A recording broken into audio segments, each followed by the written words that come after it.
Well, good morning, good afternoon, good evening, everyone, and welcome to today's world's most exciting classroom event. My name is Joe Grabowski, and I'll be your host for today. We've had a little bit of a break. We had spring break here in Canada and the US. So we had a little pause in events, but we are back to our 2 events a week. So right now, tonight, we have an event for classrooms in Australia and New Zealand. And then tomorrow morning, Eastern time, we'll have an event for classrooms in North, South America, as well as the UK and Europe area. So we have lots to catch up on. Let me share my screen really quickly here, and let's figure out where the Oosterschedle Day is right now. So let's make this a little bit bigger. What have we done recently? Well, you know that we have crossed the Pacific Ocean. It took 7 weeks. We were able to do some live connections with Tom and Mara as we crossed this massive expanse of the Pacific Ocean. And we spent a little bit of time in the Falklands. We had a little bit of a refit, some resupplying, new crew coming on board, new passengers, swap out of our camera operators, and then we were off again. We made incredibly fast time from the Falklands to South Georgia. I'll zoom in here a little bit closer. And we spent time on an island with millions of penguins, particularly the king penguins. So we're going to see a little bit of that today. And then here we are now, continuing our way across the Atlantic. And look how close we're getting to Cape Town and Africa. So South Africa down here. It won't be long, probably within the next week or so, the Oosterschedle will make its way to Africa. This will be our first time reaching the continent of Africa. And then look at this, time has flown since August 2023 when we set sail. We will be finished this journey by July of this year back in the UK. So look at that. It's amazing the amount we've covered. And here we go, a new continent. We have not visited Africa, and we will be there within the week. And we should have lots of really cool events happening when we get there. Okay, let's come back from that screen share and let's get right into what we're going to get into today. So what we're going to do, we are going to have a little recording from the ship. So Josh is on board right now, our camera operator. He can't be live with us right now because he is sleeping. It's the middle of the night for them where they are in the Atlantic. So we're going to let him sleep, but he recorded a little event while they were sailing along South Georgia. So we'll take a look at that together. We've got a new experiment for this week. We've got a new curiosity of the week. And then we're going to share an experience I had. So I was lucky enough to be on the ship when it was off the coast of Peru and Ecuador. So I had an absolutely amazing time. And I haven't shared it with our groups on this side of the world before. So that's what I'm going to do tonight, is take you into that amazing adventure that took me from the Amazon rainforest and Machu Picchu in Peru all the way up the coast to Ecuador. A place called Salinas is where we ended off. It was about 1,000 kilometers of sailing. So let's get into it. Let's share our video from Josh and let's see what they've been up to on the ship since we connected with them last. Josh here with us. Let me take this map away. Let's take Josh in. Hey, Josh, how are you? Hello, everybody. Yeah, I'm good, thanks. How are you, Joe? Yeah, Josh, it's great to see you. Last time we saw you was when we were cruising through Australia and New Zealand. You've had a nice little chunk off the ship.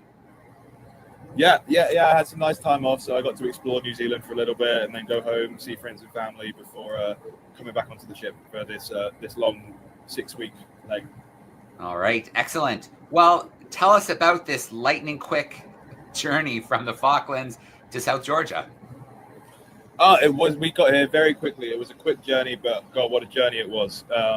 So we're now sailing with the wind, which means the wind is coming behind, which hang on course. But what it means is we're only using the square ship, and basically what that means is we're at full mercy of the swell, because if we have the gaff sails up, like the one behind me, it holds the ship. The wind holds the ship at an angle like that. But if we're just using the square sails, we get thrown left to right, and we had that for a few days straight on the way over here. And it was tough. I think some people were getting really sick and tired of it towards the end, especially me. But then as we got closer to South Georgia, the swell calmed down a bit, and we were rewarded with, as we sailed over a patch of shallow water, where the upwelling is pushing all the nutrients to the surface. We were treated by loads of whales and loads of dolphins. So there was a day where in the evening we probably had about 20 to 30 whales around the boat. You couldn't look in any direction without seeing whales, and hundreds of dolphins. And yeah, it was awesome. Really, really cool day. And then 2 days later we arrived in South Georgia. Yeah, well, it sounds like a rough start to the journey, but it sounds like you were definitely rewarded for that rough start. I'm going to share. Yeah, I'm going to share my screen because you sent me some pictures, and this kind of gives an idea of maybe what you were talking about. That's quite a angle going. That water's coming. You guys are dipping right in on the starboard. And then as soon as that would have happened, it would have flipped over, and it would have happened on the other side as well. Wow, crazy. All right, well, let's take a look at a few pictures here because South Georgia is an amazing place. I mean, look at that. That's different than the Falklands. A lot, not flat. We got mountains. We've got, yeah, beautiful. Oh, I think we might have lost Josh for a second. Our satellite connection may be playing up, but we'll just give it a second. And usually it comes back pretty quickly. And then we'll continue on. But I mean, that landscape is just incredible. And just wait until you see some of the wildlife photos that we have here coming up in this little deck, this selection of photos. So one of two things is going to happen. Either Josh is going to start moving again, or he'll disappear and re-enter. So we'll see. Oh, there we go. Sorry, I lost you for a minute, I think. No worries. I mean, you are pretty remote. South Georgia. It doesn't get much more remote than that. Tristan Del Cunha coming up. I really hope you guys can land. That would be incredible. Yes, yeah, we're going to go anyway and check it out and see if we can land. Then we definitely will. But yeah, there can't be any promises made in a place like that. Yeah, absolutely. Well, I was just showing a few of these photos. This landscape is just incredible. It is. I mean, if I turn around now. Yeah, let's see it. There it is, just behind us. So we're just moving along the coast of St. Andrews Bay now. Yeah. Sorry, let me switch to full screen. I had to switch my screens. There we go. Oh yeah, we got some snow-capped mountains. Yeah, there we go. Sorry, I don't know what way I'm supposed to move it. There we go. Yeah, perfect. Yeah. Beautiful. Yeah, very nice landscape. Yeah, and very so different to the Falklands. Is today kind of just a cruise around, share some of the landscape? No, we had to arrive in Grytviken because that's where we have to check in and go through all our biosecurity. Yeah. So then we spent one night and a day in Grytviken, and now we're making our way around to St. Andrews Bay, which is the next sort of bay over, which is home to about 500,000 king penguins at the breeding colony. So wow. They think about the king penguins in the whole world breed at St. Andrews Bay. So yeah, I think everybody is really looking forward to seeing that. Yeah, absolutely. Let's go through a few more photos here. I can't wait to see some of the stuff next week. But yeah, there's someone at the compass. Oh man, what a landscape. What a landscape. Yeah, definitely. Taking some photos. Oh, we got our albatross friend there. Do you know what species that was? That's a black-browed albatross. Black-browed? Yeah, quite a few of those flying around. Yeah. And then this must be some of the old whaling stuff. The old whaling station? Yeah, so this is Grytviken. It's the only old. So there's a lot of old whaling stations in South Georgia, but Grytviken's the only one that you can visit because all of the other ones, there's lots of asbestos and the buildings are falling apart and it's quite dangerous. Yeah. But with Grytviken being the hub where the British Antarctic Survey is based, and there's a museum and a gift shop and a post office and things like that, it's a little bit more well maintained. Sure. So you've got the freedom to go and walk around it, and the only places you aren't allowed to go, as you can see in these pictures, those silver fences. You can't go behind them, but everywhere else you're allowed to go free. Yeah. Well, let's get into some wildlife here. We've got some penguins. Are these emperors posing with the ship? No, these are king penguins. So emperors are only on the Antarctica. So South Georgia is famous for its king penguins. As I said, where we're going today, there's 500,000. But in Grytviken, we just found this handful of penguins on the beach, maybe 20, 30 birds. But it was a nice little taste of what we're in for the rest of the trip, I think. Yeah, you can see one of the young ones there going through a molt, losing those brown feathers. Very cool. A couple more shots there. Wow, Yeah, that shows off the background is landscape. phenomenal. Yeah. Yeah. Now this is amazing. What are we looking at here? So on the left you have an Antarctic fur seal, the smaller one, and there's 5 million of these that breed or that live on South Georgia, especially in Grytviken. You walk around, they've really taken over the town. But what is special about it is on the right is a leopard seal. Now these are usually found in Antarctica. Apparently there's a small breeding population towards the south in South Georgia, but they never ever appear in Grytviken. And as we were getting the Zodiac in, we saw all the fur seals swimming around, and then a much bigger seal in the middle. And we all thought initially it was an elephant seal until we saw its head poke up above the water, and it was a leopard seal. And these things they are killers. This fur seal here is really a really brave little guy, because these leopard seals, when they're in the water, will have one of these guys for lunch, no problem. They've got these huge sharp teeth that they use to catch penguins and seals. And yeah, just to see one of this is something I never thought I'd see, because getting to Antarctica is obviously quite difficult. So to be able to sit for an hour and watch this thing on the beach, yawning and cooling, and watch the fur seal pester it, it was a really cool thing to see. And all the researchers were incredibly excited that it was there. Yeah, it is just amazing. They're so prehistoric looking. They are the predator. Other than orcas maybe in Antarctica in the waters, but these guys are just predators. Yeah. I know some people that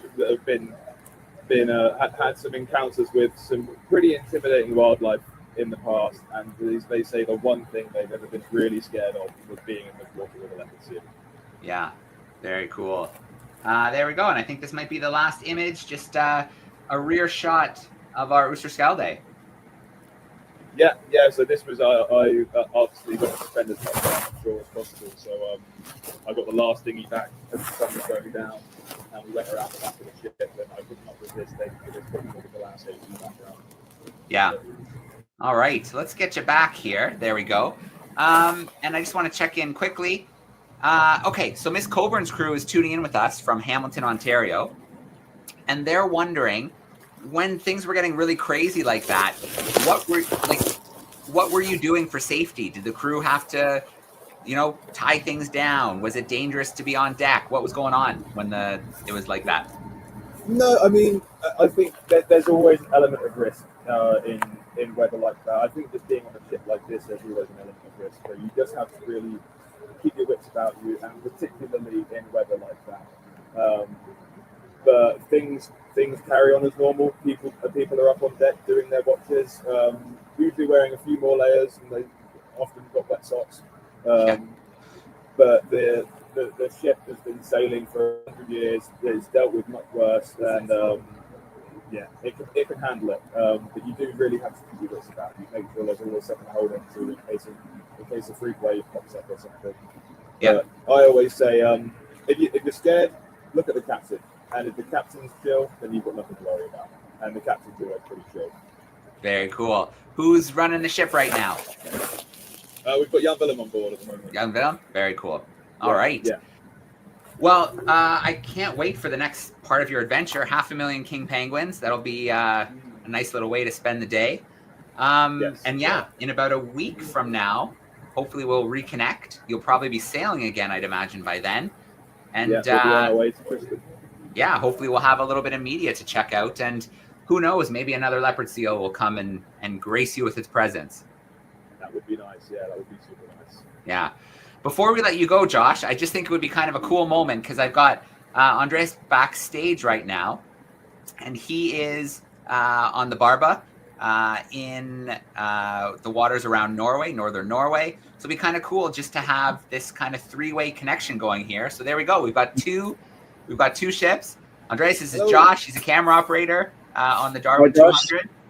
Yeah. Andres is a legendary captain, marine biologist, filmmaker, and we've been connecting with him for years. In fact, I think he's done a couple little DARWIN200 connections with us as well. So it's really cool technology right now. Got me kind of, we'll call it in the middle in Canada. and then sandwiched by both of you in the northern and southern polar regions. It's pretty wild. Yeah. Technology is opening up for so many opportunities in marine space. So I'm very pleased with that. Yeah, very cool. Well, Josh, just before we let you go, one more question squeaked in the chat. Did you see any interesting seal behaviors, maybe between the leopard seal and the fur seals, or just the fur seals? What maybe something that struck you about the seal behavior? I mean, the fact that you saw the fur seal pups going up and investigating the leopard seal was quite strange to see. Yeah. I mean, I don't think the leopard seal is as much of a threat when it's out of the water as it is when it's in the water. But yeah, I really thought that they were pushing their luck when they were going right up to that big space. But between the fur seals, I mean, there is a big colony in Great Britain, so you see the pups playing around with each other, and then the parents almost telling them to behave themselves and rein it in a little bit. And then you walk around the footpaths, and they'll peer out the side and start chasing you a little bit. So you just have to sort of turn them around and go, nope, not allowed to do that. And they usually back off, and you can carry on with their day. But they're really, really endearing little things to watch, and they've got these big eyes, and they're really, really cute. All right.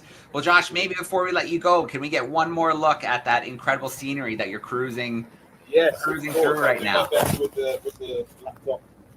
There. Yeah. There you go. And you can just see the clouds parting from the snowy mountains over there. Beautiful. Yeah, non-stop incredible views. Yeah, we're really, really lucky. All right. Yeah, we've been so lucky with the weather. Yeah, thanks for connecting with us. I know you've got lunch coming up soon, so super appreciated. And have fun out there with the penguins. Amazing. Great, thanks a lot, Joe. Thank you, everybody. All right. Thanks, Josh. We'll see you later. All right. Bye-bye. See ya.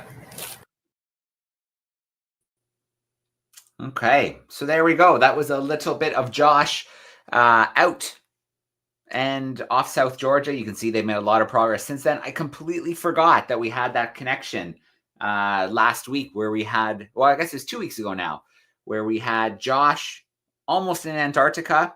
And then we had Andres on his sailing ship, the Barba. It's a much smaller ship. It's only 37 feet long. And he was all the way up in the Arctic Circle in northern Norway. So it was really cool to connect the two ships on opposite sides of the world together in that DARWIN200 event. I have a few questions here in the chat that I can answer for some of the students. Ruva's wondering how tall those king penguins are. Those king penguins are the second largest penguins in the world. The biggest are the emperor penguins. So I would say if there was an adult in the room, that those penguins would probably come pretty close to the waist of an adult who was in the room with you, would be about how tall those penguins are. The whaling station, Spencer, what was it for? Well, before whaling was banned in most places around the world, Antarctica was a place where ships would go to hunt whales, because whale migration of things like fin whales, minke whales, humpback whales, they go to those cold, nutrient-rich waters in outside of their breeding seasons. They head down there, and there's tons of food for them there. So it attracts huge numbers of whales around Antarctica. So if there were large numbers of whales, that's where the whaling ships would go. And so they would kill the whales, and then they would process them on land. So process the meat, process the oil from the whales that they would use for a variety of reasons, including as fuel for lights and things like that. So that's why they had the whaling stations down there. Now they're old and rusted out. There's no whaling happening really in Antarctica anymore.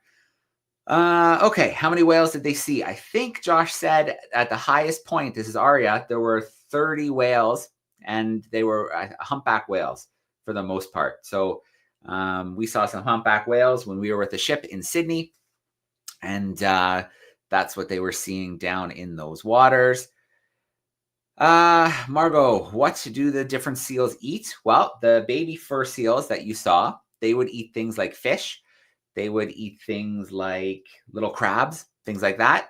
Those really young ones probably wouldn't be eating much on their own. They'd be still drinking milk from their mothers. So the mothers will go out and hunt. Then they'd come back and feed milk to their babies. And then as the pups got bigger, then they'd start to go out into the ocean and hunt. But that really big leopard seal that we saw, that leopard seal is a carnivore. So it's hunting and it's looking to catch in the water things like baby seals and things like penguins. Those are what those leopard seals are going to be on the lookout for. And then in the water, they're fast, they're dangerous predators. But on land, they are way slower. So, yeah, much slower. And so they don't really worry as much on land. They don't really have to worry about those leopard seals. Let's see, what else can we answer here? How scary was the boat ride? That's Jasmine wondering about that. Somebody else wonder about that too, just Jasmine. Yeah, so I think Josh has been on the ship a lot over the last 2 years. So I think he's pretty calm in those situations. The ship has been sailing around the world for over 100 years. So the Oosterschedle is a tough ship. So I don't think that he was very scared. I bet you some of the new passengers on board were probably a little more worried and maybe holding onto their stuff really tightly. But I think Josh probably felt pretty good. Who worked at the whaling station? Well, that would have been whalers. And back then it would have likely all been men who were working on the ships and working at the whaling station. And then the age of that station, I'm not sure offhand. I know that in the early 1960s, there was still whaling happening there. And it looks like it was around 1904 when whaling started. And then around 1960 is when it ended. But to give you an idea of how crazy the numbers were, back in the 1961-1962 whaling season in Antarctica, there were 66,000 whales killed. So you can imagine what a kind of impact that would be having. You can see why numbers of whales fell really fast. Whales like the humpbacks were endangered. But since it was banned for the most part, other than traditional hunts, which still take place in a few spots around the world, their numbers have bounced back in most cases. There's still a few whales like the northern right whale that are struggling. But for the most part, whale numbers have bounced back really nicely since hunting has been banned. Okay, I think I got all the questions from the chat. All right, let's go to our experiment. I want to go to our experiment and then let's go spend some time in Peru and Ecuador together. So 2 weeks ago, we had a really cool experiment. Let me just play it, the results for you, and you can see what we got up to. So where are my results? There they are. Here we go. A really cool experiment with floating stick figures.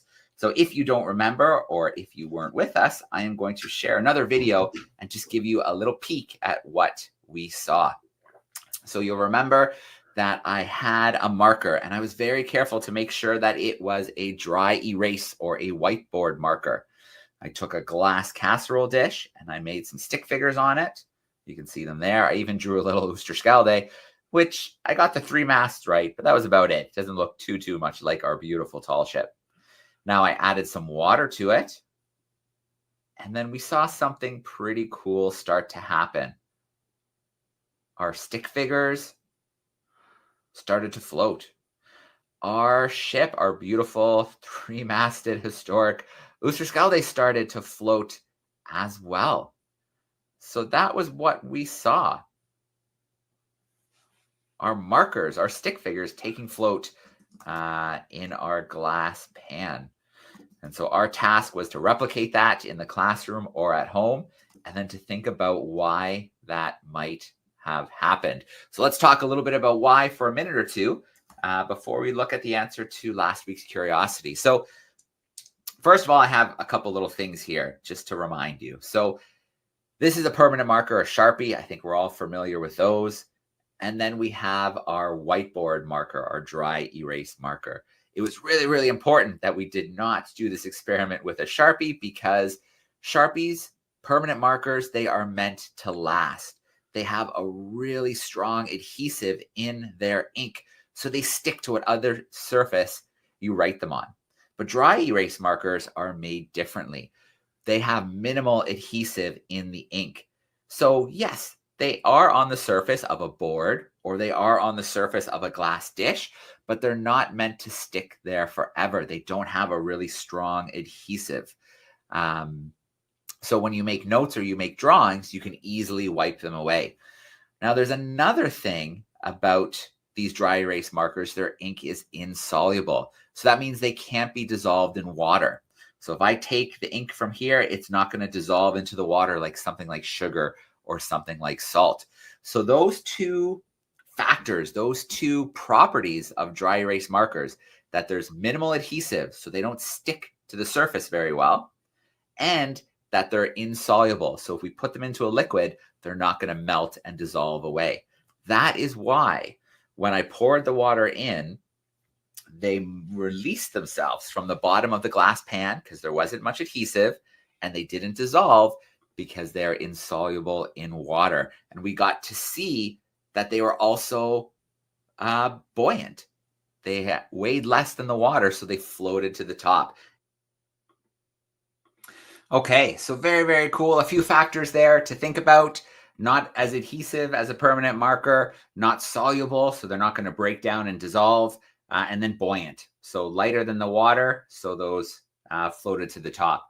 So we're going to have a prize for our school in South Australia this week. They sent us a great experiment results. Let me see if I have it handy here. I think I do.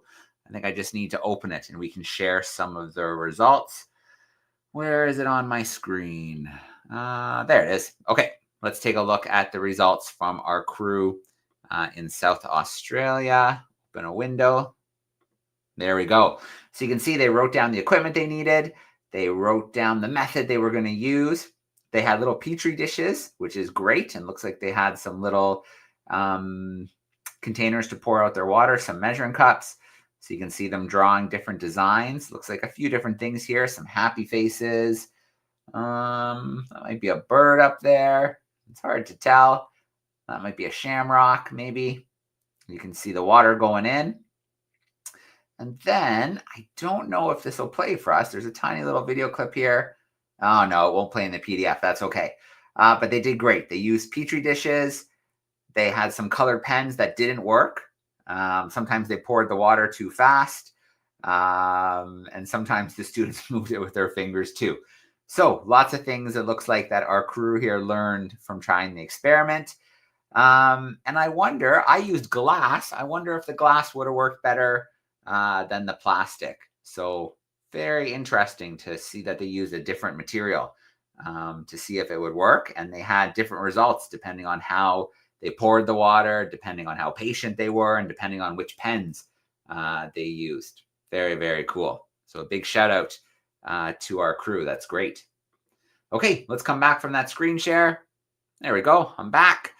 Now I want to take you on one of the coolest adventures I've ever had. So strap in. I've got lots of pictures, lots of video. I hope there's lots of questions come in as well from our students. I have been very lucky hosting these world's most exciting classroom events. I was with the ship in Plymouth back in August 2023 when we sailed. I helped set up the satellite gear to get us ready for the voyage. Then I spent time with the ship in Rio de Janeiro in Brazil. And then the next time I caught up with it was before it set sail from Lima in Peru. And so I was going to spend just over a week sailing from Lima, Peru to a place called Salinas in Ecuador. But before I did that, I went on a trip into the Peruvian Amazon rainforest. I've always wanted to visit the Amazon rainforest. It's one of the most biodiverse places on the planet with so many plants and animals. And I decided that I was going to spend just over a week there. But I wanted to do it in a very special way. I wanted to get away from where all the tourists like to go. And I wanted to go way into a place called Manu National Park. There's no roads. There's no internet. There's no electricity. There's no running water. There's no people. It was just me and my guide, who you'll see in the slideshow. His name was Satu. And we were out there on our own in the rainforest looking for amazing wildlife. So let's get my screen shared here. It's just going to take me a second to get the settings right here, but you should see it come up very shortly. So there we go. There's the presentation starting. I'm going to move it to my second screen, and then I'm going to take us full screen. And then I'm going to hide the screen bar. Perfect. I think we're in business. So I actually need to go back one slide. There we go. Here's a map of the world. I want to show you where I'm talking about. So I'm up here in Canada, right around here, close to Toronto. Most of our classrooms are joining us in this area of the world. Oh, I got to move a little further because the map's a little different. There we go. Around this area of the world. I am up here in Canada. And then this is the area that I covered in Peru and Ecuador. If I move in a little bit closer, you can see South America. There's Lima. That's where I started on the ship. And then we sailed all the way here to Salinas. And that's where I got off of the Oosterschedle. Before I headed into the Amazon, I went to look at a place called Machu Picchu. Machu Picchu is an ancient Inca city. It was one of the few places that the Spaniards, when they were going through the country, that they didn't find. So it's one of the more preserved examples of kind of like how the Incans used to live. And it was an adventure just getting to it. So this isn't part of the city. This is actually some ruins right at the beginning of the trail. So I went on a 22-kilometer hike, climbing high into the mountains to make my way to Machu Picchu. So you can see here, we had started all the way down at the river, and you can see how we're starting to climb up into the valley. And you can see that we're starting to climb up higher towards those low-hanging clouds. And then you can see that there's a little bit of a trail, but there's no safety railings. You're kind of walking along the trail, and next to you is a very, very big fall back down to the valley floor. So you kind of had to be a little bit careful. And it was a hard walk. It was all uphill, lots of steps, and this went on for 22 kilometers. You can see here in the distance, this isn't Machu Picchu. This is a spot called Winiwea, and this is more of an agricultural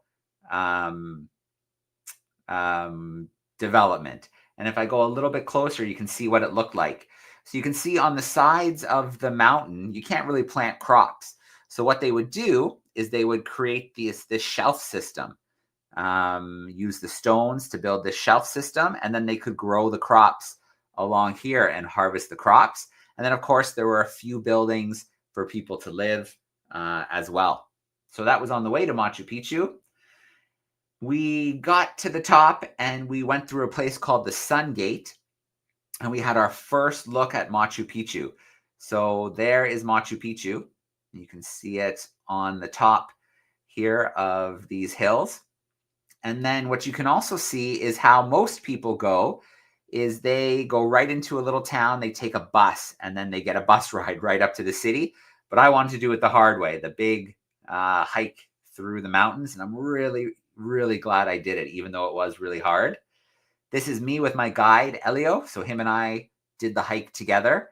We had just had some lunch here and a little bit of a rest, and we were just getting ready to head down into the valley to check out Machu Picchu. And then, yeah, here we are. This is kind of the view of the valley. You can see how when the Spaniards were looking for Incan cities, Incan temples, and things like that, you can see how they could have missed this area because it is so hidden in this valley. They actually went around the other side of the far mountains that are being covered by the clouds, and they never actually came into this valley. So there's another picture looking at this valley and the river running through it. It's absolutely beautiful.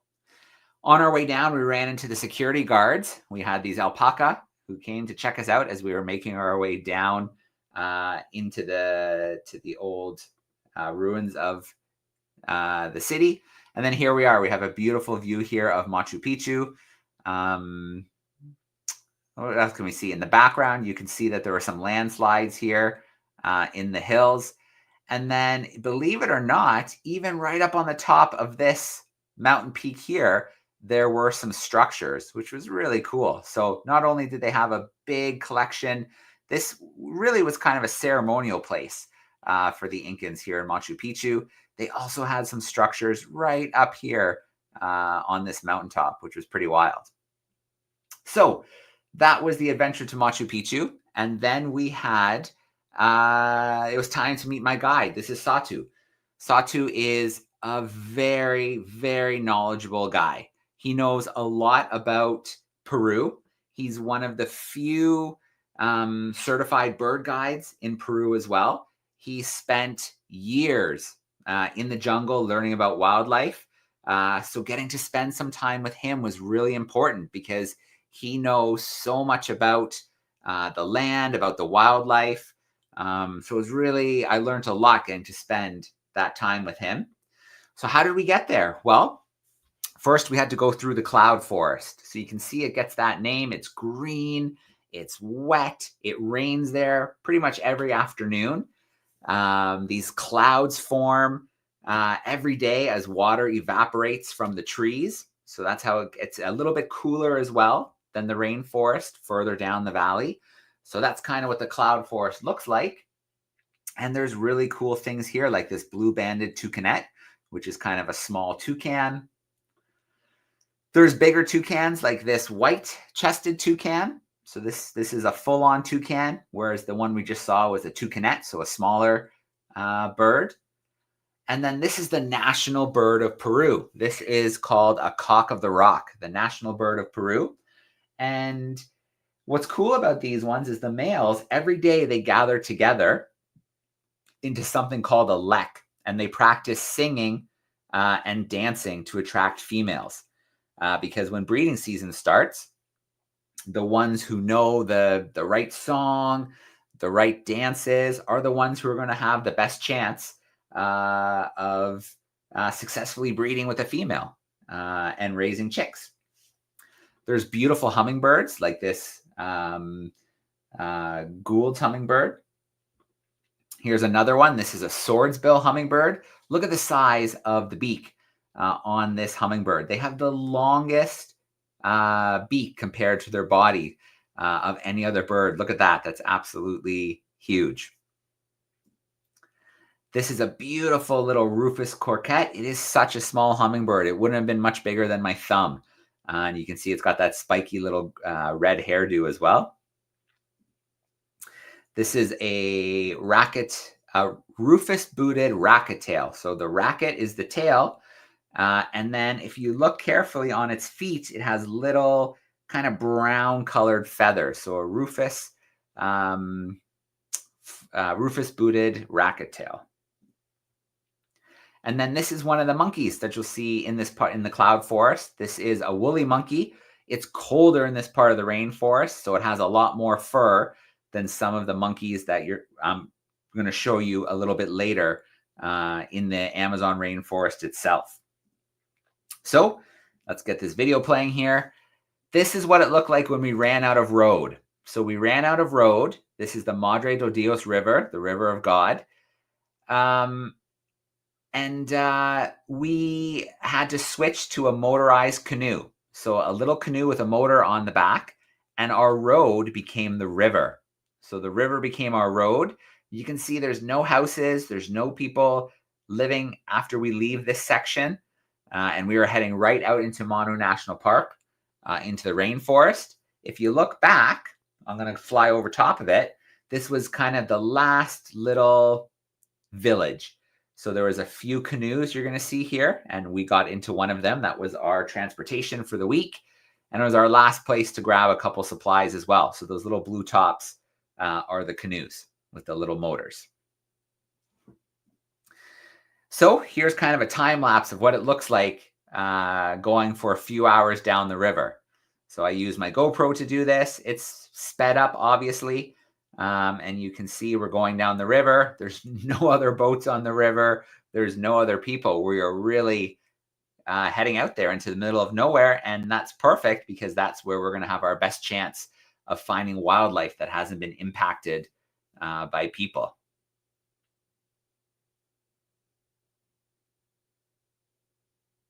So there we go, a little clip going down the river.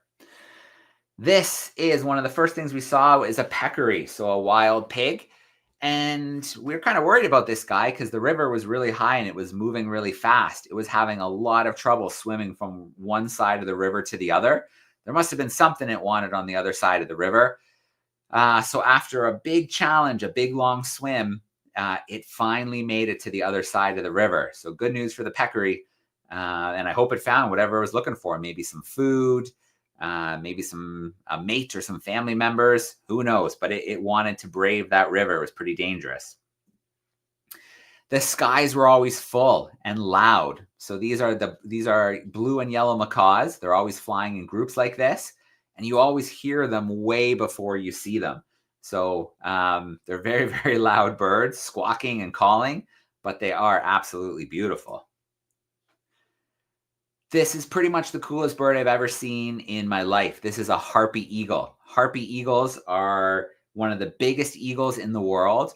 They're really hard to find in the wild because they live in the rainforest. They hunt monkeys. They hunt sloths in the canopy.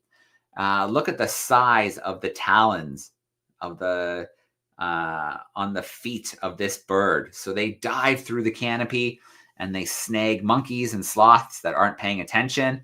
They have these really amazing feathers on the back of their heads as well. Kind of looks like a little crown. And what was extra special about this one, I'll show you this little video clip. I think this is a video. Nope, it's just a picture. What was really special is this one had a chick on the nest. So look at there. You can see that little chick just peeking up there. Couldn't be very old, maybe a week or two at that time. And what was really neat is Satu sent me a picture a little while ago because he was back there. And he sent me a picture when that chick was 11 months old. So almost a year old now, much bigger and looking much more like an adult harpy eagle. So that was pretty cool to be able to see the chick when it was really, really little, and then to get an update photo to see how much it had grown. All kinds of birds along the river, like this capped heron here. There's these wood stork here, kind of not the prettiest looking birds, but they have a job to do as well. But a little prettier if you like pink. We have a nice little spoonbill here. You can see it gets the name from its bill. It's kind of shaped like a spoon at the end, but it has those beautiful pink feathers. And then we have these cool turtles along the side of the river. They haul themselves out of the water to warm up in the sun. And they were always covered in these butterflies, all these different colored butterflies. And you might be wondering, well, why are these butterflies landing on the turtles?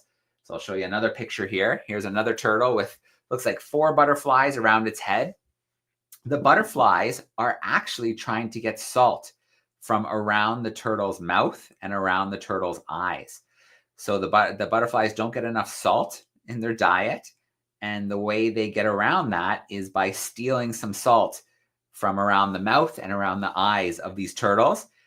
If there were some caimans, which are kind of like crocodiles on the side of the river, they do the same thing on the caimans when they are out of the water, sitting on the side of the river. Here is the biggest rodent in the world. This is a capybara. This capybara, they are very much at home in the water. They eat plants and things from the side of the river and in the water. And they are a favorite prey of things like the jaguar. So this is a capybara, the world's largest rodent. I have another clip here. Let's see. There it goes. So this is a time lapse of the sunrise. So we came out before the sun went up and hopped into the canoe. And we went to a spot where there is something called an oxbow lake. So I'm going to show you what an oxbow lake looks like with my drone. So this is sped up. This is going faster than usual. But rivers, like the Amazon River, they bend, and they bend more as time goes on. And sometimes they bend so tightly that part of the river gets pinched off and leaves behind a little lake. And we call that an oxbow lake. Eventually, this lake will fill with plants and other growth, and it'll disappear forever. But until then, it's an amazing habitat for things like caiman, for things like giant otters, birds, turtles, fish, and then I think I said caiman already, but my favorite is a giant river otter, and I've got some pictures to show you in just a moment after we finish this little tour of the Oxbow Lake. So this would have been part of the river, but it bent so much that eventually it got pinched off as the river continued going straight, and it left this little lake behind. And I think, yeah, there we go. There's a caiman. So a caiman is similar to like a crocodile that you might find somewhere like Africa or Australia. And these caiman are obviously predators, and this one had a name. So when we got to the river, Satu said, I'm going to call my caiman friend. And I thought he was just joking, but he came to the river and started calling Paco, Paco. And sure enough, this caiman came swimming up to the dock. So I've got another picture here of Paco, the caiman, which was really neat. And it followed us as we took another small boat and we paddled through this Oxbow Lake until we got to where the giant river otters live, and it turned around because these giant river otters are predators too, and they live in a family group, and they will often attack caiman and chase them away. So these giant river otters are super playful.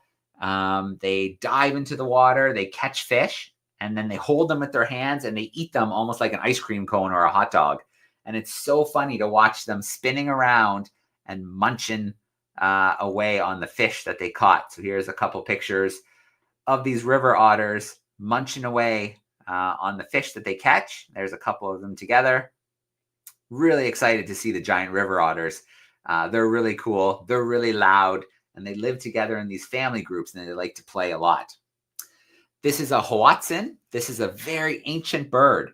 They eat plants. They have 4 stomachs, just like a cow. And then they burp a lot, which is kind of funny. And they have little claws on their wings, which is what birds used to have. It's why we call them a primitive bird, because they still have claws on their wings like birds used to have a long time ago.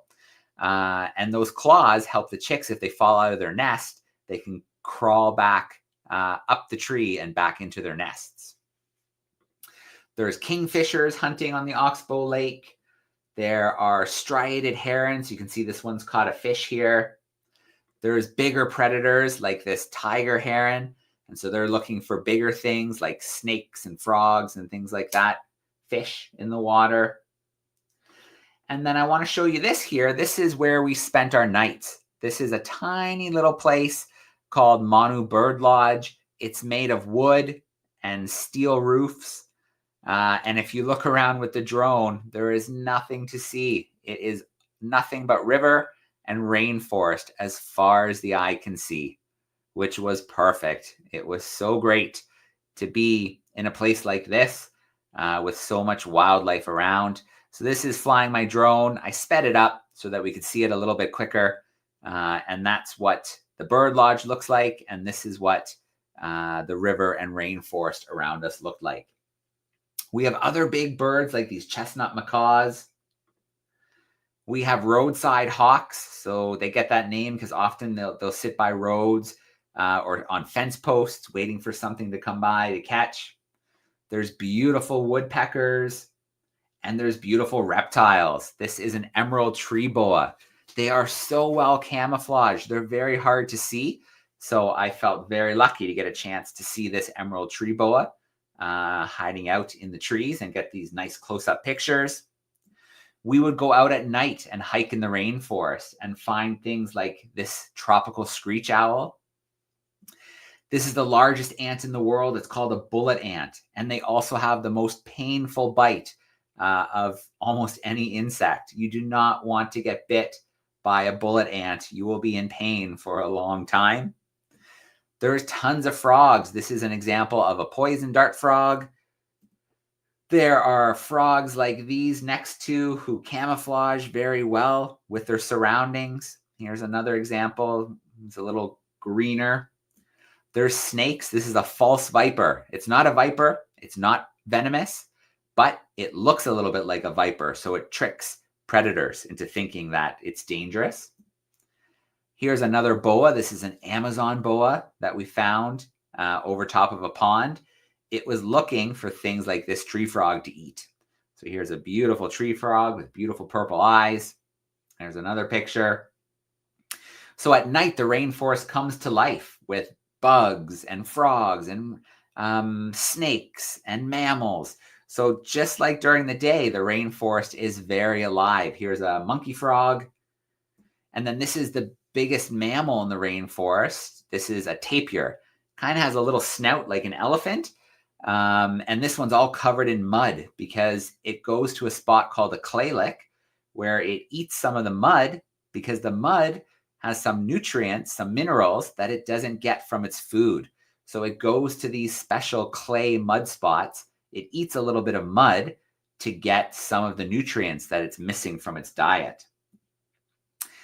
This is another lick. This is another clay lick, but here mostly birds come to it. This is a horned screamer. Have you ever heard of a bird with a horn? I had not until I saw this bird.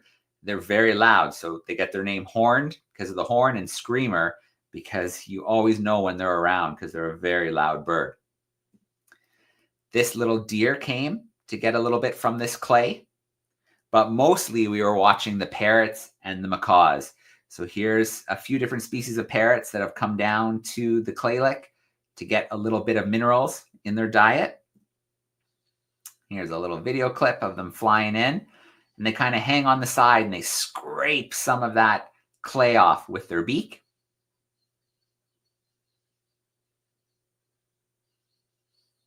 And then the macaws come. These are blue and green macaws. And so they come to take their turn at the clay lick as well.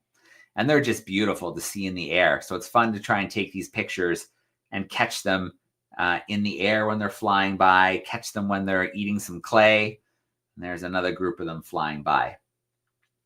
But the highlight for me was this guy, was seeing my very first jaguar in the wild. Jaguars are so rare and so hard to find in the wild. We were going down the river in the canoe, and we were in the right place at the right time, and we caught this jaguar swimming across the river. And it heard us, and it ran into the jungle. And I was so disappointed. Well, I was excited because I saw it, but I was really wanted to get a picture. So we parked the canoe on the side of the river and we waited really quietly and really patiently. And after about 20 minutes, it came back out to walk down the beach. And so the jaguar came out, it walked on the beach for a couple minutes. I was able to get a few pictures, and then it disappeared and left nothing behind but its prints. And we didn't see the jaguar again, but I was so lucky to see one in the wild. And the last few pictures are just a few monkeys. This is a red howler monkey. This one is a saddleback tamarin. Here is a TD monkey. So you can see these guys are really curious. He's looking at me just as much as I'm looking at him. And then here's some TD monkeys again. And there's a baby hanging on the back of this mother. So what an amazing time to be in the rainforest. It was so cool. And that was only the first half of my adventure because after that, I got on board the ship and I was able to do some sailing. So I'm not going to share too much of that today, but I do have a couple little videos I'll share just quickly from the sailing. So let me get the first one ready here. This is what it looked like. This is a time-lapse video. There it is, of what it looked like on the ship. So there we go. It's getting close to sunset. You can see people climbing up and down the sails, moving around on the deck. There's some people going up the sails again, coming back down in a minute. The sun's starting to go down. And so that's just kind of a cool time-lapse video. You can see the sky changing color.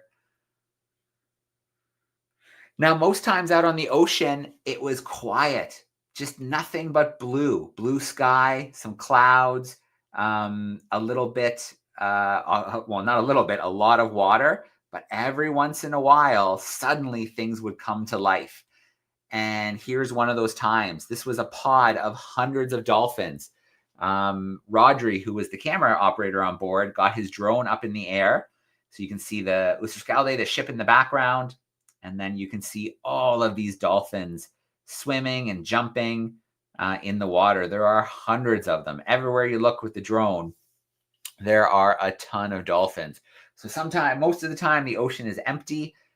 You don't see a lot around you. And then all of a sudden, it'll explode full of life for a few minutes. And then everything is quiet and disappears again.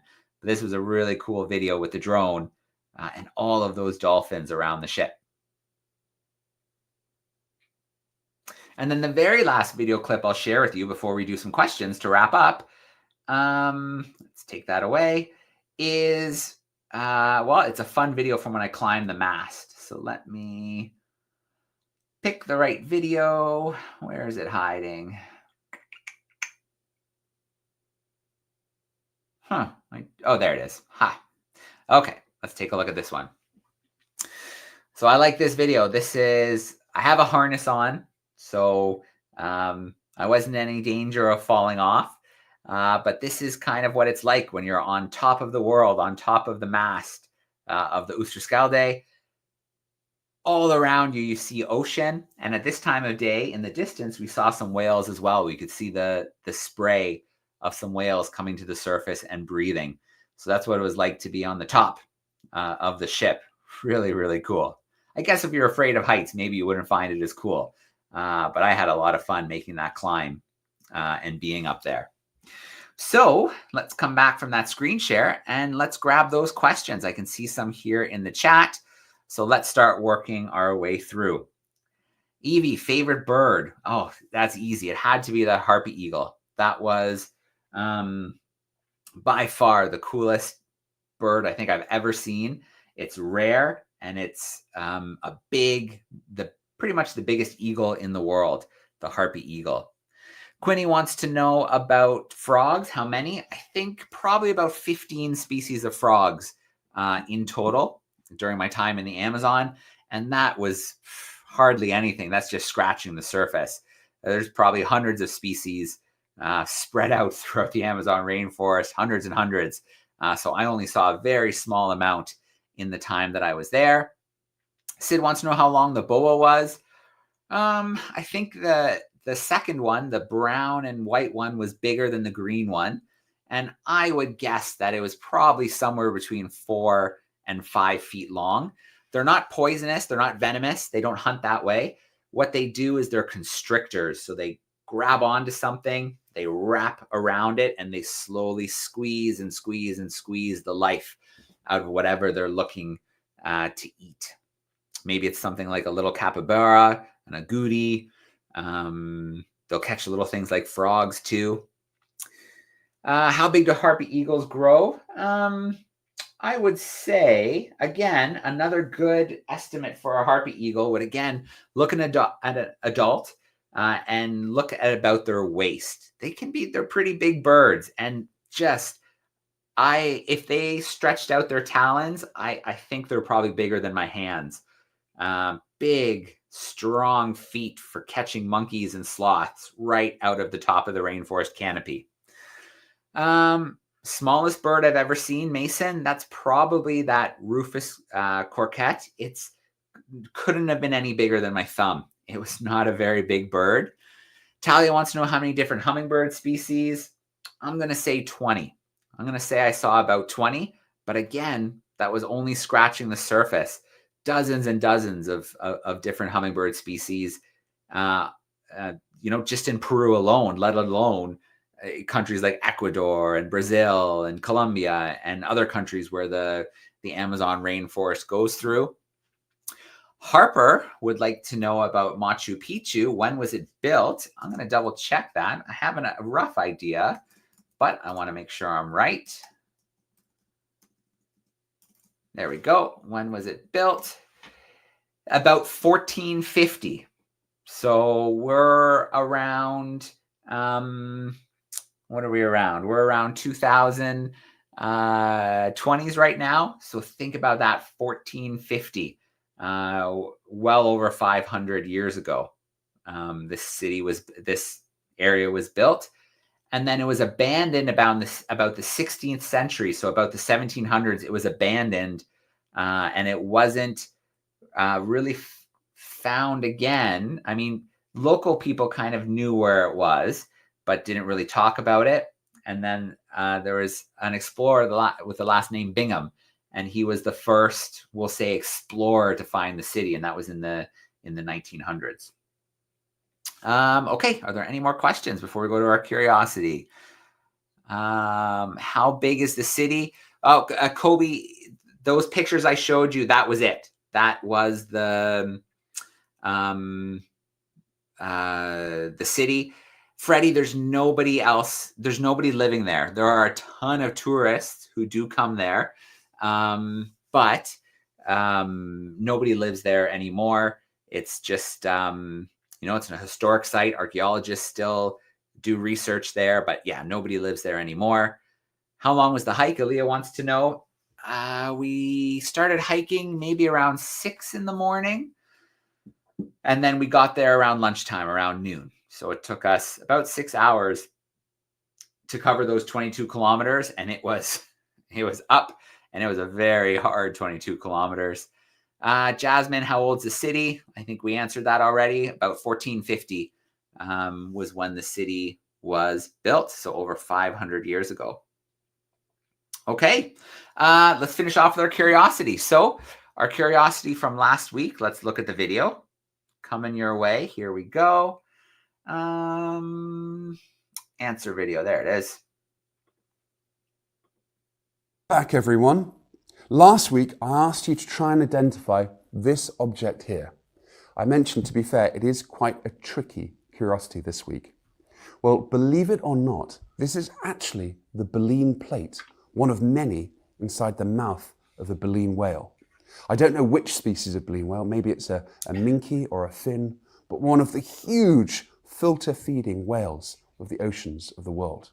You may know that the biggest animals on Earth that have ever existed, bigger than all of the dinosaurs, the blue whale and the other great baleen whales, they feed on some of the smallest little creatures in the sea, krill and small fish. These baleen whales have hundreds of plates just like this in their mouths, and you can think of them a little bit like a comb. Hundreds of these side by side, and these strands close the gaps in between those plates. So when the whale opens its huge mouth and brings in water, it then pushes the water with its tongue through these plates, filtering out the krill against the side of these baleen plates. So if you guessed the baleen plate of a whale, you guessed correctly. Well done, and let's see if you can guess the identity of this week's curiosity. All right. Well, if you recall, Stu was very, very generous with his clues last time around. So we had a lot of answers from classrooms come in saying that it's baleen from a whale and saying how they use it, to filter out the food that they like to eat. So Miss O'Connor's class in Perth is going to be our winner this week. So thank you so much for trying our curiosity and sending in some answers. We've got a new curiosity. That's the last thing we need to do today. Let's take a look at this new curiosity video and then we'll sign off. So let's see. Back everyone. This week's curiosity is this pair of strange sheets. They have a golden shine. They're definitely not man-made, although they do look a bit like plastic. And to give you a little bit of a clue, they're semi-transparent, they're translucent. You can kind of half see through them. Can you guess what these are? Send in your best answers to classroom@darwin200.com and join us in 1 week's time to find out the answer. Good luck. All right. Not as generous this time from Stu. Not a lot of clues to get you going, but you can rewatch the video as many times you want on the Darwin200 playlist for World's Most Exciting Classroom. And you can take your best guess and send them to classroom at darwin200.com. So classroom at darwin200.com. Okay, that was jam-packed today. I don't think we'll have time to squeak in a new experiment, but we will have a brand new one for next week. We have one on deck. For now, take a chance at that curiosity and then join us in a week's time, because we're going to reconnect again. It's possible that the Oosterschedle will be in Africa. But to wrap up, we are going to give a shout out to our partners, our supporters, our collaborators, without whom we wouldn't be sailing around the world, doing the world's most exciting classroom. The research that we're doing wouldn't be happening. The young leaders that we're training, future conservationists, none of that would be happening without our supporters and our sponsors. So that's how we like to end off our events. A shout out to them. Thank you to all the classrooms who tuned in today. Thanks for playing along. Thanks for sending in your answers for the curiosity and the experiment. Let's sign off for this week, and hopefully we'll see everybody next Thursday. Thanks, everyone.